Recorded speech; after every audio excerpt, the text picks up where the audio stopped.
Welcome to the Leo. రాష్ట్రంలో పిన్నెల్లి రామకృష్ణారెడ్డి సోదరుల అరాచకాలు ఏ స్థాయిలో ఉన్నాయో మనందరికీ తెలుసు. ఇటీవల జరిగినటువంటి ఎన్నికల్లో ఈవీఎంలు బద్దలు కొట్టిన వీడియోలు కూడా మనం చూసాం. అయితే సరిగ్గా ఒక 6 నెలల క్రితం ఇదే ఏడాది మే 24వ తేదీన పల్నాడు జిల్లా గుండ్లపాడుకు చెందిన 2 టీడీపీ నేతల హత్య జరిగింది. అందులో ఒకరు జవిశెట్టి వెంకటేశ్వర్లు, మరొకరు జవిశెట్టి కోటేశ్వరరావు. వీళ్ళిద్దరి హత్య కూడా జరిగింది. ఈ హత్యలో ప్రధాన ఆరోపణలు ఎదుర్కొంటూ A6, A7గా పిన్నెల్లి రామకృష్ణారెడ్డి సోదరుల 2 పేర్లను కూడా నాడు పోలీసులు నమోదు చేయడం జరిగింది. అయితే ఈ కేసు నడుస్తున్న సమయంలోనే గతంలో వారికి ముందస్తు బెయిల్ ఇవ్వాలని, పోలీసుల నుంచి రక్షణ కల్పించాలని చెప్పి పిన్నెల్లి సోదరులు హైకోర్టుకు వెళితే హైకోర్టు అందుకు నిరాకరించింది. ఎందుకంటే 2 హత్యలకు సంబంధించినటువంటి తీవ్ర నేరారోపణ ఉన్న కేసు కాబట్టి ముందస్తు బెయిల్ ఇవ్వడానికి నిరాకరించింది. దాన్ని సవాల్ చేస్తూ సుప్రీంకోర్టుకి వెళ్ళారు. సో సుప్రీంకోర్టు ఏం చేసిందంటే మధ్యంతర రక్షణ కల్పించింది. అంటే తదుపరి ఆదేశాలు ఇచ్చే వరకు అదుపులోకి తీసుకోవద్దని చెప్పి పిన్నెల్లి సోదరులకు కొంత ఊరట అయితే కల్పించింది. అయితే ఇదే అదునుగా తీసుకున్నటువంటి పిన్నెల్లి రామకృష్ణారెడ్డి సోదరులు ఇద్దరు కూడా వాళ్ళ పలుకుబడి, ఇన్ఫ్లుయెన్స్ ఉపయోగించి ఏకంగా న్యాయ వ్యవస్థనే మాయ చేసి మోసం చేసే ప్రయత్నం చేశారు. ఇది నిన్న సుప్రీంకోర్టు స్పష్టంగా గమనించింది. ఏ సుప్రీంకోర్టు అయితే వీళ్ళను చెప్పే వరకు అరెస్టు చేయొద్దని రక్షణ కల్పించిందో అదే సుప్రీంకోర్టు మధ్యంతర రక్షణను రద్దు చేస్తూ ఇమీడియట్గా అదుపులోకి తీసుకుని విచారణ చేయాలని చెప్పి పోలీసులను ఆదేశించింది. ఎందుకంటే వీళ్ళు బయట ఉంటే ఎంత ప్రమాదము అనేది నిన్న సుప్రీంకోర్టు కళ్ళకి కట్టినట్టుగా కొన్ని వ్యాఖ్యలు చేయడం ద్వారా చెప్పింది. విషయం ఏంటంటే ఇదే కేసుకు సంబంధించి సిఆర్పిసి 161 కింద ఇచ్చినటువంటి స్టేట్మెంట్ కాపీలను పిన్నెల్లి రామకృష్ణారెడ్డి సోదరులు సంపాదించారు. దీని మీదే కోర్టు తీవ్ర ఆగ్రహం వ్యక్తం చేసింది. చట్టపరంగా, న్యాయపరంగా ఆ స్టేట్మెంట్లు అనేవి నిందితుల వద్దకు వెళ్ళకూడదు. అవి పోలీసుల వద్ద, న్యాయవాదుల వద్ద మాత్రమే, జడ్జిల వద్ద మాత్రమే ఉండాలి. వాళ్ళు మాత్రమే దాన్ని పరిశీలించాలి. కానీ అలాంటి 161 స్టేట్మెంట్ను వీళ్ళు సేకరించారు అంటే బయట ఏ స్థాయిలో ఇన్ఫ్లుయెన్స్ ఉపయోగిస్తున్నారనేది మాకు అర్థమైంది. ఇలాంటి ఇన్ఫ్లుయెన్స్ ఉపయోగించి ఏకంగా సాక్ష్యాలను తారుమారు చేయగల సమర్థత ఉన్నటువంటి వీళ్ళు ఎట్టి పరిస్థితుల్లో బయట ఉండకూడదని చెప్పి నిన్న సుప్రీంకోర్టు ఆగ్రహం వ్యక్తం చేస్తూ వీరిని అదుపులోకి తీసుకోవాలని చెప్పింది. వీళ్ళ తరపు వచ్చినటువంటి లాయర్ పదే విజ్ఞప్తి చేసే ప్రయత్నం చేసినప్పటికీ కూడా సుప్రీంకోర్టు అందుకు నిరాకరించింది. పైగా లాయర్ని కూడా నిలదీసింది. అసలు మీకు 161 స్టేట్మెంట్ ఎలా వచ్చింది? ఎందుకంటే అదే కాపీని వీళ్ళు సుప్రీంకోర్టులో సబ్మిట్ చేశారు. తీసుకోవడమే తప్పంటే తీసుకున్న కాపీని మళ్ళీ సుప్రీంకోర్టులో సబ్మిట్ చేశారు. ఎలా సబ్మిట్ చేస్తారు? మీరు 161 స్టేట్మెంట్ కాపీని ఏ రకంగా పొందినా అది తప్పే. న్యాయవాదిగా మీకు ఆ విషయం తెలుసు. మరి అలాంటప్పుడు ఎలా 161 తీసుకున్నారంటే దీన్ని మేము కోర్టు ద్వారానే తీసుకున్నామని ఆ పిన్నెల్లి సోదరుల లాయర్లు చెప్పే ప్రయత్నం చేసినా సుప్రీంకోర్టు నిరాకరించింది. కోర్టు మాత్రం ఎలా ఇస్తుంది? కోర్టు అసలు ఎట్టి పరిస్థితుల్లోనూ ఇవ్వదు.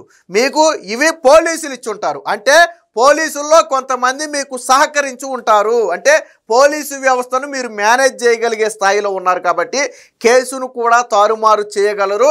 కాబట్టి ఇలాంటి వాళ్ళు బయట ఉండటం కంటే లోన ఉండటమే కరెక్ట్ అని చెప్పి వెంటనే అదుపులోకి తీసుకోవాలని ఆదేశాలు ఇస్తే చివరికి విచారణ అనంతరం ఎవరైతే ఈ సోదరులిద్దరు తరపున పాల్గొన్న లాయర్లు ఉన్నారో వాళ్ళు పదే ప్రాధేయపడితే లొంగిపోవటానికి 2 వారాల గడువు అయితే ఇచ్చింది. దీనికి సంబంధించిన వార్త అయితే వచ్చింది, ఒకసారి చూద్దాం. జంట హత్య కేసులో పిన్నెల్లి సోదరులకు ఎదురు దెబ్బ. ముందస్తు బెయిల్ నిరాకరించిన సుప్రీంకోర్టు గతంలో ఇచ్చిన మధ్యంతర ఉపశమనం రద్దు, 2 వారాల్లో లొంగిపోవాలని ఆదేశం. పోలీసు వ్యవస్థ నిందితులకు అండగా ఉంటుందని వ్యాఖ్య. ఎందుకంటే కొంతమంది పోలీసులు వారికి సహకరించినట్టుగా సుప్రీంకోర్టు అనుమానం వ్యక్తం చేసింది. శక్తివంతులైన మిమ్మల్ని అరెస్టు చేయరని మీకు కూడా తెలుసు. అలాంటప్పుడు లొంగుబాటుకు గడువెందుకంటూ తీవ్ర ఆక్షేపణ. మీరు పోలీసు వ్యవస్థనే మేనేజ్ చేసే స్థాయిలో ఉన్న మిమ్మల్ని పోలీసులు అరెస్టు చేయరు, ఆ విషయం మీకు కూడా తెలుసు. కానీ మళ్ళీ దీనికి గడువు కావాలని అడగటం ఎందుకని చెప్పి ఒక రకంగా అసహనం కూడా వ్యక్తం చేసింది. ఇక పల్నాడు జిల్లాలో ఈ ఏడాది మే 24న జరిగిన తెదేపా నాయకులు వెంకటేశ్వర్లు కోటేశ్వరరావు జంట హత్య కేసులో నిందితులుగా ఉన్న వైకాపా మాజీ ఎమ్మెల్యే పిన్నెల్లి రామకృష్ణ ఆయన సోదరుడు వెంకటరామిరెడ్డిలకు సుప్రీంకోర్టులో ఎదురు దెబ్బ తగిలింది. ఈ కేసులో తమ ముందస్తు బెయిల్ కొట్టివేస్తూ ఏపీ హైకోర్టు ఆగస్టు 29న ఇచ్చిన తీర్పును సవాల్ చేస్తూ వారిద్దరూ కూడా సుప్రీంకోర్టుకి అయితే వెళ్లారు. 2 వారాల్లో లొంగిపోవాలని ఆదేశించింది. అసలు విషయం ఏంటంటే ఛార్జ్ షీట్లు కూడా దాఖలు కాకముందే నిందితులకు 161 స్టేట్మెంట్లు కేసు డైరీలోని విషయాలు తెలియటం పట్ల ధర్మాసనం ఆశ్చర్యం వ్యక్తం చేసింది. నిందితుల పరపతి తమను ఆశ్చర్యకితుల్ని చేస్తున్నట్లుగా పేర్కొన్నారు. వారికి పోలీసు వ్యవస్థ అండగా ఉంటుందని, అందుకే వారికి కావాల్సిన అన్ని డాక్యుమెంట్లు ముందుగానే అందజేశారని ఆక్షేపించింది. రాష్ట్రంలో శక్తిమంతులుగా ఉన్న మిమ్మల్ని పోలీసులు అరెస్టు చేయబోరని మీకు కూడా తెలుసని, అలాంటప్పుడు లొంగిపోవడానికి గడువు అడగడం దేనికని వ్యాఖ్యానించింది. పిటిషనర్ తరపు న్యాయవాది పదే విజ్ఞప్తి చేయడంతో 2 వారాల గడువు అయితే ఇచ్చింది. హైకోర్టు తీర్పును సవాల్ చేస్తూ సోదరులు సెప్టెంబర్ 1న చేసినటువంటి పిటిషన్లపై అదే నెల 4న విచారించినటువంటి ధర్మాసనం అప్పుడు కొంత రక్షణ అయితే కల్పించింది. దీనికి సంబంధించిన మరొక వార్త కూడా ఉంది, ఒకసారి చూద్దాం. ఈ శుక్రవారం పిటిషన్లపై వాదనలు ప్రారంభమైన వెంటనే హత్యల గురించి పోలీసులకు ఫిర్యాదు చేసిన తోట ఆంజనేయులు తరపు న్యాయవాది జోక్యం చేసుకుంటూ పిటిషనర్లు సాక్షులను ప్రభావితం చేస్తున్నారన్నారు. సెప్టెంబర్ 4న ధర్మాసనం పిటిషనర్లకు మధ్యంతర బెయిల్ ఇచ్చింది. కోర్టు ఆదేశాల ప్రకారం దర్యాప్తుకు సహకరిస్తున్నామని కోర్టులో అప్లికేషన్ కూడా వేశారు. దాంతోపాటు వారిని దర్యాప్తు అధికారి విచారించిన సిఆర్పిసి 161 స్టేట్మెంట్ కూడా దాఖలు చేశారు. ఇది వారికి ఎలా వచ్చిందో పిటిషనర్ల తరపు న్యాయవాదులను వివరణ ఇవ్వమనండి అని చెప్పి ఆయన అయితే కోరటం జరిగింది. వెంటనే కోర్టు కూడా ఆగ్రహం వ్యక్తం చేసింది. ఒక రకంగా మీకు ఆ డాక్యుమెంట్లు ఎలా వచ్చాయో చెప్పాలని పిన్నెల్లి తరపున సీనియర్ న్యాయవాది అయినటువంటి సిద్ధార్థ్ దావేను జస్టిస్ సందీప్ మొహతా ప్రశ్నించారు. కోర్టు తమకిచ్చిందని ఆయన బదులుగా న్యాయమూర్తి విభేదించారు. కోర్టు ఎట్టి పరిస్థితుల్లోనే అవి ఇవ్వకూడదు, ఆ విషయం మీకు బాగా తెలుసు అని వ్యాఖ్యానించారు. కోర్టు ద్వారా పత్రాలు పొందిన అప్లికేషన్తో పొందుపరిచామని దావే చెప్పగా న్యాయమూర్తులు వ్యతిరేకించారు. ఛార్జ్ షీటు దాఖలు కాకముందే కోర్టు అవి మీకెలా ఇస్తుందని ప్రశ్నించారు.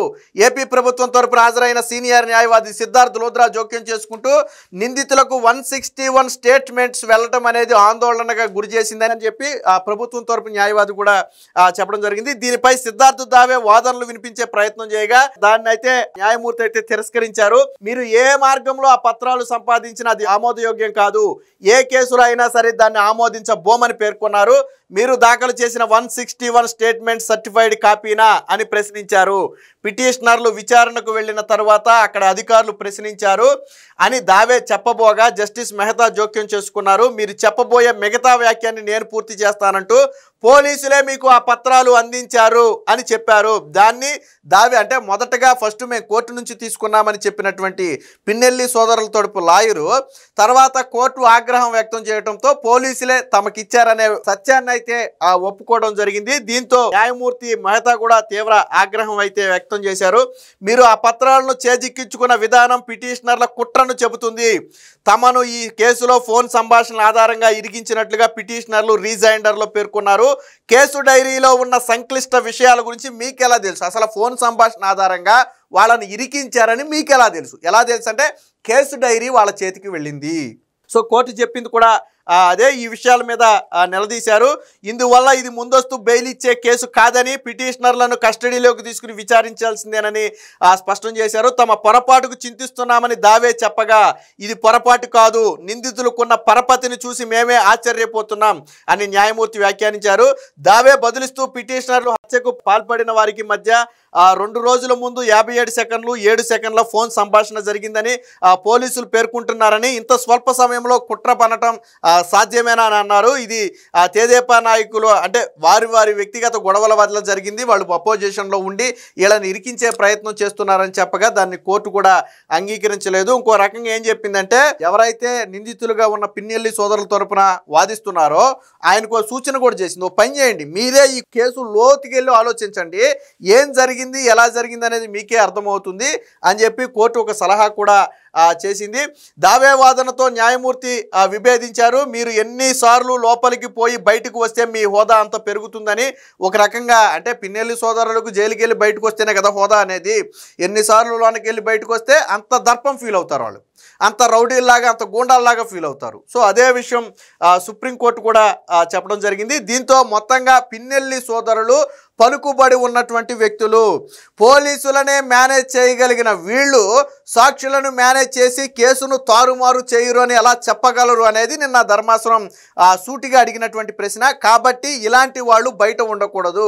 ఒక రకంగా ఏ సుప్రీంకోర్టు అయితే మధ్యంతర రక్షణ కల్పించిందో అదే సుప్రీంకోర్టు వీళ్ళు మామూలు వ్యక్తులు కాదు, వీళ్లను కస్టడీలోకి తీసుకుని విచారిస్తేనే ఈ కేసులో వాస్తవాలు బయటపడతాయని చెప్పి సుప్రీంకోర్టు అయితే ఆగ్రహం వ్యక్తం చేసింది. దీంతో మొత్తంగా ఒక రకంగా వైసీపీ పార్టీ మొత్తానికి కూడా ఇది ఒక పెద్ద ఎదురు దెబ్బ అని చెప్పుకోవచ్చు. ఎందుకంటే పిన్నెల్లి సోదరులు బయటకు వస్తారేమో, వాళ్ళకి బయటకు వస్తే సచ్చీలుగా ప్రకటన చేసుకోవచ్చు, సో ఈ హత్యకి వాళ్ళకి సంబంధం లేదని వైసీపీ ప్రొజెక్ట్ చేసుకోవచ్చు అనే ప్రయత్నం చేసింది. కానీ సుప్రీంకోర్టు ఎప్పుడైతే నిన్న ఆగ్రహం వ్యక్తం చేసి వీరిని అదుపులోకి తీసుకోవాలని చెప్పిందో ఎంటైర్ వైసీపీ పార్టీ మొత్తానికి కూడా ఇదొక షాక్లా మారింది. మొత్తంగా కోర్టునే బురిడి కొట్టించాలి అనుకున్న పిన్నెల్లి సోదరులను సుప్రీంకోర్టు అయితే కట్టడి చేసి వెంటనే అదుపులోకి తీసుకోవాలని ఆదేశిస్తూ 2 వారాల గడువు అయితే ఇచ్చింది. ఈ లోపు హాజరు కాకపోతే పోలీసులే అదుపులోకి కూడా తీసుకునే అవకాశం ఉంది. ఏది ఏమైనా మొత్తంగా పిన్నెల్లి సోదరులను సుప్రీంకోర్టు బయట పెట్టింది అనడంలో ఎటువంటి సందేహం లేదు. Please subscribe to Leo news